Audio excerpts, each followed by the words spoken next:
Rajim. Bismillahirrahmanirrahim. Assalamualaikum warahmatullahi wabarakatuh. Alhamdulillahilladzi arsala rasulahu bil huda wa dinil haqq liyuzhirahu 'alad dini kullihi wa kafaa billahi shahida. Ashhadu an la ilaha illallah wahdahu la syarika lah. وأشهد أن محمدا عبده ورسوله لا نبي بعده رضيت بالله ربا وبالإسلام دينا وبمحمد نبيا ورسولا وبالقرآن إماما رب اشرح لي صدري ويسر لي أمري واحلل عقدة من لساني يفقه قولي فقال الله تعالى في كتابه الكريم نعوذ بالله من الشيطان الرجيم بسم الله الرحمن الرحيم وإذ قال لقمان لابنه وهو يعظه يا بني لا تشرك بالله إن الشرك لظلم عظيم ثم فقال رسول الله صلى الله عليه وسلم في كتابه الحديث كل مولود يولد على الفطرة فأبوه يحودانه أو يمجسانه أو ينصرانه. Sadaqallahul azim. Bersyukur kita kepada Allah Subhanahu wa taala atas limpahan rahmat karunia Allah Subhanahu wa taala. Hari ini, detik ini, saat ini Allah Subhanahu wa taala masih mengizinkan kita untuk bisa hidup dan bernafas, masih memberikan kita kesempatan untuk bisa memperbaiki diri, masih bisa berdetak jantung kita, masih diberikan oleh Allah Subhanahu wa taala kesempatan. Mudah-mudahan kita menjadi manusia yang lebih baik amal ibadahnya kepada Allah Subhanahu wa taala. Amin. Amin. Amin ya rabbal alamin. Maka selaku hamba yang beriman, marilah kita senantiasa bersyukur kepada Allah dengan ucapan alhamdulillahirabbil alamin. Karena kata Allah, semua nikmat yang kita punya di dunia ini, semua itu milik Allah dan itu akan bertambah keberkahannya kalau kita pandai bersyukur kepada Allah Subhanahu wa taala.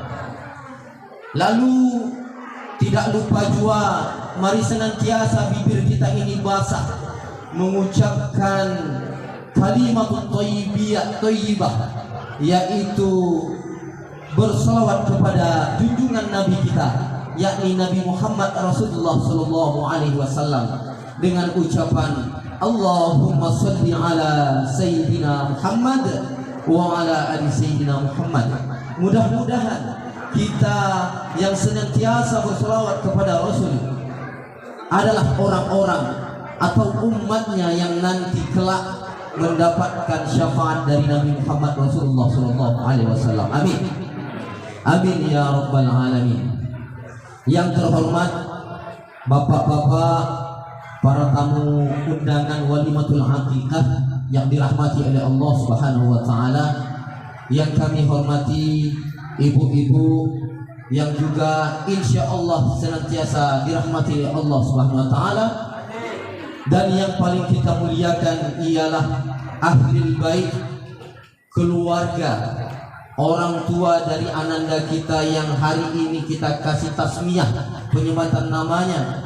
Mudah-mudahan kita semua yang hadir hari ini adalah orang-orang yang senantiasa mendapat rahmat dan karunia dari Allah Subhanahu wa taala. Amin. Amin ya rabbal alamin. Dan mudah-mudahan kita istiqomah beribadah kepada Allah Subhanahu wa taala sampai akhir hayat kita. Amin. Amin. Amin ya rabbal alamin. Salah satu rasa syukur yang paling mendalam di dalam hidup ini ialah ketika dua pasang suami istri dikaruniakan buah hati belahan jantung, yaitu anak tercinta. Ini adalah suatu keindahan dalam hidup, dan ini jualah merupakan salah satu rasa syukur yang paling mendalam yang harus terucap dari bibir kita. Kenapa? Karena mohon maaf kalau sampai ada yang tersentuh hatinya. Kenapa? Karena tidak semua orang yang diberi Allah Subhanahu wa taala kesempatan untuk membina rumah tangga bisa memiliki anak. Benar, Pak? Bu? Betul ya? Tidak semua orang. Banyak orang yang menikah setahun tapi belum dikaruniakan oleh Allah Subhanahu wa taala anak. Banyak orang yang menikah 2 tahun tapi belum diberi Allah kesempatan untuk menggendong anak. Yang ketiga, belum ada orang yang menikah sampai 3 tahun tapi tidak diberikan Allah kesempatan untuk memiliki anak. Ada orang yang memiliki anak, menikah bertahun-tahun, punya anak, akhirnya anak dipanggil oleh Allah Subhanahu wa taala. Banyak, Pak. Tidak semua orang punya kesempatan itu. Maka kita yang diberikan oleh Allah Subhanahu wa taala kesempatan untuk bisa memiliki anak, maka banyak-banyaklah bersyukur kepada Allah Subhanahu wa taala. Itu yang pertama. Maka banyak-banyaklah bersyukur. Insya Allah kalau kita bersyukur, anak kita akan diberikan oleh Allah Subhanahu wa taala merupakan anak yang bisa menjadi pelipur lara kita. Ya, insya Allah juga setelah itu akan disusul oleh anak-anak yang selanjutnya, dan insya Allah anak-anak kita menjadi anak yang soleh dan soleha. Amin. Amin. Lalu setelah itu, kalaupun kita belum diberikan kesempatan oleh Allah Subhanahu wa taala, belum memiliki anak dalam usia pernikahan kita, jangan bersedih. Jangan husnuzon kepada Allah Subhanahu wa taala. Nabi Ibrahim sampai tua baru bisa memiliki anak. Ya, maka jangan pernah berkecil hati. Pasti Allah menetapkan sesuatu itu terbaik untuk hamba-hambanya. Tak mungkin Allah salah menetapkan suatu qada. Maka kata Rasulullah SAW, salah satu terbaik dalam hidup ini ialah kita ridho dengan semua ketetapan Allah di dalam hidup kita. Kalau dikasih anak, kita didik anak kita ini jadi anak yang soleh dan soleha. Kalaupun belum dikasih keturunan, jangan berhusnuzon sama Allah. Ya, jangan suuzon sama Allah. Tetaplah husnuzon kepada Allah. Mudah-mudahan yang belum, kalaupun ada yang hari ini belum diberikan Allah kesempatan untuk memiliki keturunan, kita yang hadir hari ini, yuk sama-sama kita berdoa aminkan. Mudah-mudahan saudara kita yang belum dikasih anak, insya Allah secepatnya dikasih oleh Allah Subhanahu wa taala keturunan. Amin. Amin. Amin ya rabbal alamin. Pesan dari Luqmanul Hakim di dalam surah Al-Luqman, ya, dikatakan yang saya sampaikan di mukadimah ayat tadi. Yang pertama ialah wa il qala Luqmanu libnihi wa huwa yu'azihu ya bunayya la tusyrik billah inna syirka la zulmun azim. Berkata Luqman kepada anaknya, janganlah engkau menyekutukan Allah. Jangan pernah dalam hidup ini menyekutukan Allah, karena menyekutukan Allah itu adalah suatu benar-benar kezaliman yang sangat besar dalam hidup ini. Bukan hanya zalim kepada manusia, tapi zalim kepada Allah Subhanahu wa taala. Maka hal yang pertama kita pesankan kepada keluarga kita, anak kita, suami kita, istri kita, keluarga-keluarga kita semuanya, jangan pernah sekalipun menyekutukan Allah. Ya, saya hanya mau sampaikan. Lalu yang kedua, dikatakan hadis oleh Rasulullah SAW. Dalam hadisnya, kullu mauludin yuladu 'alal fitrah. Setiap anak yang lahir itu dalam keadaan yang suci. Ya. Fa abawahu au yuhawwidanihi, kecuali orang tuanya yang merubahnya menjadi agama Yahudi, au yumajisanihi, agama yang menyembah api Majusi, dan au yunassiranihi, beragama Nasrani. Jadi alhamdulillah anak kita ini dititipkan dalam rahim orang Islam. Ya, dia secara lahiriah sudah terakui sebagai anak yang lahir dalam keadaan agama Islam. Ya, hari ini kita sematkan lagi, kita kuatkan lagi. Mudah-mudahan besar anak ini, tumbuh kembang anak ini menjadi anak yang soleh. Insya Allah. Insya Allah. Ya, itu yang kita harapkan. Maka jagalah anak kita dengan baik. Lalu dalam hadis Rasulullah SAW, ketika seorang anak lahir, kata Rasulullah SAW dalam hadisnya, kullu mauludin murtahanun bi'atiqatihi. Setiap anak yang lahir itu tergadaikan dengan akikahnya. Inilah kita laksanakan akikah. Kenapa? Seperti seolah-olah kita punya hutang kepada Allah. Apa hutang kita? Hutang tanda syukur kepada Allah. Ya, anak ini adalah suatu suatu barokah dalam rumah tangga. Maka ketika keberkahan itu turun dalam keluarga, keberkahan itu turun dalam rumah tangga, maka yang pertama harus bersyukur kepada Allah. Makanya yang kita laksanakan hari ini akikah ialah sesuai dengan hadis Rasulullah SAW. Setiap anak yang lahir itu tergadaikan dengan akikahnya. Sejatinya kalau sesuatu hal atau barang yang digadai, maka hendaklah kita terus kita bayar, kita lunasi. Memang secara hukumnya akikah ini memang sunnah, tapi memang sesuatu hal yang membuat kita menjadi orang yang bersyukur atau tidak. Maka salah satu hal yang dianjurkan oleh Rasulullah SAW, yang pertama adalah akikah. Ya, akikah memotong kambing. Kata hadis Rasulullah SAW dalam hadisnya, tuzbahu anhu yauma sab'i. Ya, maka potonglah kambing atau akikahlah pada hari yang ke-7. Dalam fikih sunnah yang ditulis oleh Said Sabiq, ya, dalam fikih sunnah dianjurkan bahwa memotong rambut itu disunnahkan, diakikahkan itu yang pertama pada hari yang ke-7. Yang kedua, kalau tak bisa pada hari yang ke-7, pada hari yang ke-14. Tak bisa hari yang ke-14, pada hari ke-21. Kalau juga tak bisa hari ke-21, adalah tak perlu dihitung kalender lagi. Ya, tak perlu kita hitung kalender lagi. Berarti kita belum punya rezeki. Kata Imam Nawawi, tak apa-apa kalau akikah itu sampai dewasa pun tak masalah. Oke? Dalam hadis Rasulullah SAW, berapa banyak untuk anak-anak ini kita akikahkan? Secara sunnahnya dalam fikih mazhab Imam Syafi'i, untuk anak yang laki-laki lahir itu 2 ekor kambing. Anak perempuan 1 ekor kambing. Tapi kalau kata Said Sabiq dalam fikih sunnah, kalau kita belum punya rezeki, nggak apa-apa laki-laki pun 1 ekor kalau tak punya rezeki.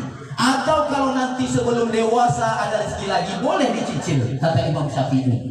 Boleh. Hari ini sebelum dia umur balik, jadi akikah itu tanggung jawab orang tua. Itu sampai anak itu kalau laki-laki balik, kalau perempuan itu masa haidnya ada. Itu batasnya tanggung jawab orang tuanya. Setelah itu, ya kalau tak ada rezeki ya tak apa-apa. Kalau kita pun punya rezeki dewasa, ada rezeki kita mau akikahkan ke diri kita sendiri, kata mazhab Imam Syafi'i boleh. Oke?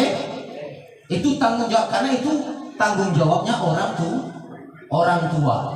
Jadi boleh nanti silahkan diakikah anak kita, mau di hari yang ke-7, mau yang di hari ke-14, mau di hari yang ke-21, silahkan. Ya, maka insya Allah itulah salah satu cara yang pertama untuk menebus rasa hutang kita sama Allah Subhanahu Wa Taala. Yang pertama adalah akikah, potong kambing. Yang kedua, kata Rasulullah SAW, potong rambut. Itulah kita tadi potong rambut. Kita potong rambut, kita kasih dia nama, kita doakan namanya menjadi nama yang baik. Nama itu doa. Ya, kita beri dia nama yang baik, kita potong rambutnya. Kata Rasulullah SAW dalam kiasnya, dalam mengkiaskan kondisinya, ya, potong rambut ini nanti bang, yang orang tuanya setelah acara ini, kalau nanti ada kesempatan untuk cukur rambutnya secara keseluruhan, cukur rambutnya secara keseluruhan, ataupun kalau tidak nanti dihitung-hitung saja. Kata Rasulullah SAW, nanti ketika mencukur rambutnya keseluruhannya, timbang rambutnya berapa gram dia. dihitung 1 gram perak. Perak, berapa harga perak sekarang? 75.000 1 gram. Maka hitung berapa gram rambutnya. Kalau dia 10 gram kali 70.000, berapa dia? 700.000. 700.000 inilah disedekahkan kepada fakir miskin, orang fakir miskin. Inilah dasarnya kuat ketika Nabi Muhammad memotong rambut cucunya Hasan. Ya, dipotong rambutnya keseluruhan, lalu dihitung dia per gramnya. Hitungannya kalau berdasarkan hadis Rasulullah SAW itu perak, bukan emas. Kalau emas kalau sempat berat dia 1 kilo pula rambutnya berat kan, 1 kilo emas, mampus tidak. Ya, hitungan itu kiasnya itu perak. Oke? Maka hitunglah rambutnya itu diberikan fakir miskin yang membutuhkan. Itu dipotong rambut yang kedua. Yang ketiga, kata Rasulullah SAW, wa yusamma, berilah anak ini nama yang baik. Jangan beri nama anak itu sembarangan, Pak Bu. Seperti yang saya sampaikan tadi, nama ini doa. Ya, nama ini doa untuk anak. Ya, jangan sembarangan kasih anak. Mohon maaf sekali, mohon maaf. Sekarang zaman kita sekarang orang tidak tahu sunnahnya, kasih nama anak sembarangan saja. Ada nama anaknya lahir Stefan, ada apa namanya Stinky, apa namanya. Ya, kata agama kita carilah nama yang baik. Bagaimana nama yang baik itu? Nama-nama para nabi. Ya, istri-istri nabi kalau perempuan dikasih nama yang baik. Jangan malu. Orang kita sekarang kalau namanya Arab, nama nabi atau namanya Siti Fatimah, Siti Khadijah, malu. Benar tak? Ketinggalan zaman. Benar? Padahal kata Rasulullah SAW, secara hadisnya, secara sunnahnya, kasih nama anak-anak kita itu nama-nama nabi, nama-nama istri nabi, Siti Fatimah, Siti Khadijah, ya, Halimatus Sya'diyah, Suwaibah, ibu susu nabi, dikasih nama-nama itu. Jangan sampai terkontaminasi berpikiran itu nama-nama yang ketinggalan zaman. Itulah nama-nama yang baik. Atau nama-nama yang disematkan dengan sifat Allah. Ar-Rahman, buat namanya Abdul Rahman, Abdul Rahim, ya kan? Disematkan nama-nama yang seperti itu. Kalau laki-laki ditambah namanya pakai nama Muhammad, di depannya Muhammad apa kek, ya, supaya itu menjadi doa dan sesuai dengan sunnah kita. Jangan sembarangan nama. Sekarang juga banyak yang viral-viral di media sosial itu, ada nama anaknya iblis lah, nggak tahu nama, ya nggak tahu artinya. Maka cari artinya, cari nama yang baik, dikasih nama anak kita yang baik. Ketika itu menjadi doa, diijabah oleh Allah Subhanahu Wa Taala, diaminkan oleh para malaikat, maka insya Allah nama itu membawa keberkahan. Membawa keberkahan. Lalu tanggung jawab orang tuanya bagaimana? Didik Pak Bu. Ya, saya sampaikan, kami pesankan kepada ayah ibundanya. Kami pesankan kepada ananda kita, orang tua dari ananda kita Abiseka, ya. Tanggung jawab orang tua itu ialah mendidik anak. Kalau tidak dididik anak ini sesuai dengan syariat, nanti jangan sampai nanti di akhirat anak itu menuntut dan kaki kita tidak jadi masuk ke surganya Allah Subhanahu Wa Taala. Maka ketika amanah ini diberikan oleh Allah Subhanahu Wa Taala, maka didiklah anak kita ini sesuai dengan syariat Islam. Karena kita beragama Islam, ajar dia mengaji yang baik. Jangan sampai mohon maaf udah tua pun baru belajar mengaji. Masih mendingan kalau mau belajar, tidak apa-apa, kalau terlambat tidak masalah. Tapi takutnya kalau mereka tidak punya basic agama, mau belajar tuh malu Pak. Kalau sudah berumur nanti udah tua, udah pensiunan, mau belajar lagi sama orang malu. Kita punya jabatan tinggi pula di kantor, tak pandai mengaji, mau belajar mengaji lagi di usia lanjut, malu Pak. Ya, makanya dari sejak dini dia. Makanya anak itu ketika lahir dia azan sebelah kanan, iqamah sebelah kiri. Kenapa? Karena supaya dia tahu syariat Islam. Ya, ajari anak kita ini. Kan ada kisahnya itu. Orang tuanya tiba-tiba sudah mau masuk surga, tinggal melangkahkan kaki lagi masuk pintu surga. Lalu dipanggil oleh malaikat. Tunggu dulu Pak. Kenapa Pak? Para malaikat, saya tak boleh masuk surga. Tunggu Pak, ada yang nuntut. Siapa yang nuntut? Kata orang tuanya. Anakmu yang di dalam neraka sekarang. Apa kata anaknya? Wahai malaikat, jangan dulu diberi ayah orang tua saya masuk surga. Kenapa? Katanya, karena mereka tidak pernah mendidik saya tentang mengenalmu, wahai Allah. Mereka tidak pernah mendidik kami bagaimana untuk mendirikan sholat untuk menyembahmu. Saya tidak ridho, wahai Allah, kalau mereka masuk surga, sedangkan saya masuk neraka, kata anaknya. Nah, jadi itu nanti bukan apa, makanya saya bilang pertanggungjawaban anak dikasih kepada kita itu amanah, bukan hanya sampai di dunia saja Pak Bu, tapi sampai akhirat. Makanya saya bilang yang paling berharga dalam rumah tangga itu, dalam kehidupan kita, bukan rumah mewah, bukan rumah yang besar, bukan tanah yang banyak, bukan ruko kekayaan yang banyak, tapi yang paling berharga di dalam rumah tangga ialah anak yang dianugerahi di dalam rumah tangga kita. Kenapa? Karena kalau ini tidak benar-benar kita didik, menjadi malapetaka nanti di yaumil akhir, membawa kita sengsara masuk neraka.